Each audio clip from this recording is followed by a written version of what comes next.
एक बार की बात है, एक पक्षी था जिसका पंख टूट गया था, जिस कारण पक्षी उड़ नहीं सकता था और वो हर समय दुखी रहता था। वह सारा दिन एक पेड़ की डाली पर बैठा रहता था और दूसरे पक्षियों को उड़ते हुए देखता था। एक दिन एक बुद्धिमान बूढ़ा उल्लू पक्षी के पास आया। उल्लू ने कहा, तुम इतने उदास क्यों हो? पक्षी ने कहा, मेरा एक पंख टूट गया है और मैं उड़ नहीं सकता।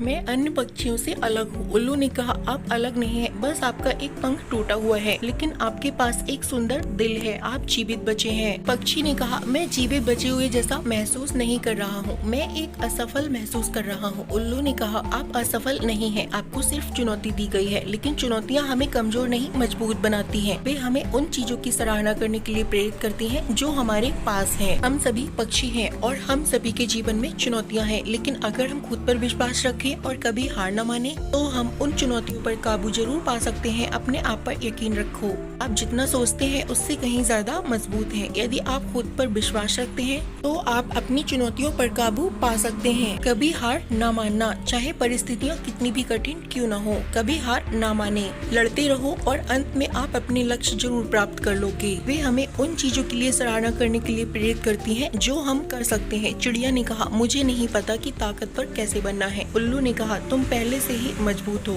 तुम यहाँ तक जीवित बचे हो, तुम एक टूटे हुए पंख के साथ जीवित बचे हो, तुम जितना सोचते हो उससे कहीं अधिक मजबूत हो। पक्षी को उल्लू की बातें सही लगी। पक्षी को एहसास हुआ कि उल्लू सही कह रहा है। पक्षी ताकतवर था, पक्षी यहाँ तक जीवित बचा था, पक्षी टूटे हुए पंख के साथ बच गया था। उस पक्षी ने फिर से उड़ने का फैसला किया। वह कई दिनों तक कोशिश करता रहा, कई बार गिरा लेकिन फिर से कोशिश करने लगता था। वह कभी हार नहीं माना, उसे खुद पर पूरा विश्वास था। इसी तरह पक्षी फिर से उड़ने लगा। पक्षी टूटे पंख के साथ खुले आसमान में उड़ गया। हेलो फ्रेंड्स, कैसे हैं आप सब फ्रेंड्स? आपको ये कहानी कैसी लगी हमें कमेंट में जरूर बताएं। ऐसी ही और प्रेरणादायक कहानी सुनने के लिए लाइक शेयर सब्सक्राइब जरूर करें, जिससे कि आपको हमारे अच्छे वीडियो जल्द से जल्द आप तक जल्दी पहुंच जाए। थैंक्स।